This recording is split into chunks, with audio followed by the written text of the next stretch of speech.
সুস্থভাবে বাঁচতে চাই। সিএএ এর আওতায় নাগরিকত্বের জন্য আবেদন করার কয়েক মাস পরেও কোনো অগ্রগতি না হওয়ায় ক্ষোভে ফেটে পড়লেন প্রায় 200 আবেদনকারী। বুধবার উত্তর দিনাজপুরের ইসলামপুর শহর মণ্ডল বিজেপির দলীয় কার্যালয়ে বিক্ষোভ দেখান তারা। দ্রুত নাগরিকত্ব না মিললে দলীয় কার্যালয়ের সামনে গণ আত্মহত্যার মতন চরম পদক্ষেপের হুঁশিয়ারি দেন আবেদনকারীদের একাংশ। পরে বিজেপি নেতৃত্বের আশ্বাসে পরিস্থিতি শান্ত হয়। জানা গিয়েছে, ইসলামপুর ব্লকের মাটিকুন্ডা 2 নম্বর এবং পণ্ডিতপোতা 1 নম্বর গ্রাম পঞ্চায়েত এলাকার প্রায় 200 বাসিন্দা এদিন বিজেপির দলীয় কার্যালয়ে উপস্থিত হন। তাদের অভিযোগ, প্রায় 7 থেকে 8 মাস আগে বিজেপির উদ্যোগে আয়োজিত একটি শিবিরে তারা সিএএ এর আওতায় ভারতীয় নাগরিকত্বের জন্য আবেদন করেছিলেন। প্রয়োজনীয় সমস্ত নথি জমা দেওয়া হলেও এখনো পর্যন্ত আবেদন প্রক্রিয়ায় কোনো অগ্রগতি বা সরকারি বার্তা তারা পাননি। আবেদনকারীদের দাবি, দীর্ঘ প্রতীক্ষার পর কোনো ফল না মেলায় তারা চরম অনিশ্চয়তা, হতাশার মধ্যে রয়েছেন। তাই বিষয়টি নিয়ে বিজেপি নেতৃত্বের সঙ্গে সরাসরি কথা বলতে এদিন দলীয় কার্যালয়ে যান তারা। বিক্ষোভ চলাকালীন কয়েকজন আবেদনকারী অভিযোগ করেন, দ্রুত সমস্যার সমাধান না হলে তারা গণ আত্মহত্যার মতো চরম সিদ্ধান্ত নিতে বাধ্য হবেন।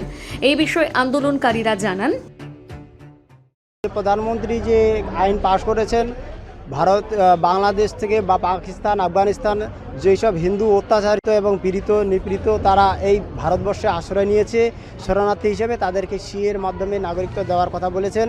কিন্তু আমরা ভারতীয় জনতা পার্টির নেতৃত্বে ক্যাম্পে যেগুলো আমরা ক্যাম্প আয়োজন করেছিলেন, সেই ক্যাম্পে আমরা সিএ অ্যাপ্লিকেশন করেছিলাম। কিন্তু আজকে আমাদের 7-8 মাস বিগত হয়ে গেছে, কিন্তু আমরা কোনো সাড়া পাইনি।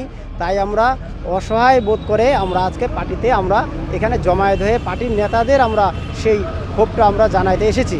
কিন্তু আমরা সুস্থভাবে বাঁচার জন্য এখানে, তাই আমরা প্রধানমন্ত্রী এবং পশ্চিমবঙ্গের প্রথম বিজেপি শাসিত মুখ্যমন্ত্রী শুভেন্দু অধিকারীজি, তাদের কাছে আমাদের বিশেষ প্রার্থনা, যাতে তারা আমাদেরকে এখান থেকে মানে সুস্থভাবে বাঁচার জন্যে আমরা যাতে আর বিতাড়িত না হই কোথাও। ধর্মের উপরেই আমরা ভিত্তি করে বাংলাদেশ থেকে এসেছি, কারণ এই ধর্ম রক্ষার জন্যেই আমরা বিতাড়িত হয়েছি যদিও, তাহলে আমাদেরকে এখানে বাঁচার জন্যে আমাদেরকে সিএর মাধ্যমে নাগরিকত্ব দেওয়া হোক। অনলাইনও করেছি অনেক দিন আগে, তো কিন্তু আজ অবধি সিএর কাগজ পাইনি। তো অন্যান্য এরিয়া অনেক কেউ পেয়ে গেছে, কিন্তু আমরা এখন পর্যন্ত পাইনি। তো কি বললো বিজেপি নেতাগুলো? তো বিজেপি নেতা আমাদেরকে সবাই আশ্বাস দিল যে কয়েকদিনের মধ্যে আমাদের কাজ চালু করবে। আমাদের একটা সেই হিসাবে ফর্ম করে আমাকে কাগজ জমা দিতে বলল। তো আমরা সেটাই এখন করে তারপরে আমরা কাগজ জমা দিই। এদিকে বিজেপি নেতৃত্ব আবেদনকারীদের সঙ্গে আলোচনা করে ধৈর্য ধরার অনুরোধ জানান। তাদের আশ্বাস দেওয়া হয়, বিষয়টি দলের ঊর্ধ্বতন নেতৃত্বের কাছে তুলে ধরা হবে এবং দ্রুত সমাধানের জন্য উদ্যোগ নেওয়া হবে।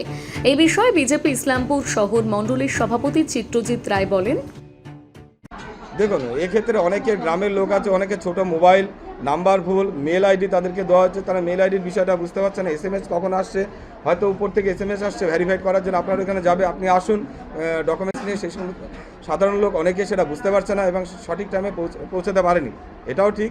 এবং অনেক ক্ষেত্রে এটাও ঠিক যে কল আসেনি, এটাও বাস্তব। তো সেই সমস্যাগুলো নিয়ে আমরা উপরে আলোচনা করব যে আবেদন করতে কোনো ভুল হলো কিনা, কিংবা কোন জায়গাটার ত্রুটি রয়েছে এখন, সেই বিষয়ে আমাদের দেখতে হবে। অনেকেই আবেদন করেছে, তবে ধীরে ধীরে আমরা সমস্যাটা মিটিয়ে নেব। ইসলামপুর থেকে বিশেষ প্রতিবেদন, নিউজ টুডে।